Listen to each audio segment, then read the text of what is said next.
has reached the height of 1.85.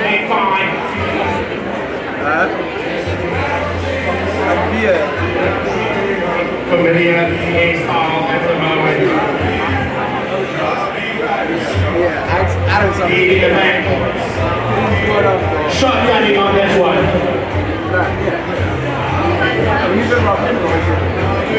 First 200 meters successful.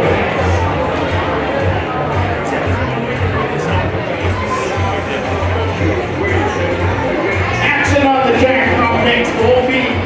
Oh, that's the clearance there, the roll. Yes, sir. Awesome stuff, fantastic. You were on the franchise mighty pole walkers. As we see, three guys out there just moving forward. Well under the 60-second mark. Here they go now.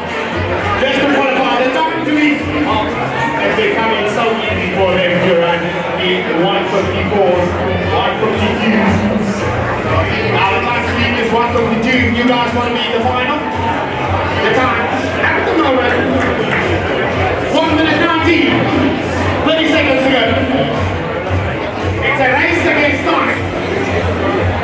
That will get you into the finals. As we see the dashes, the speedsters, the timekeepers, the clock keepers coming down on the track for the 100 meter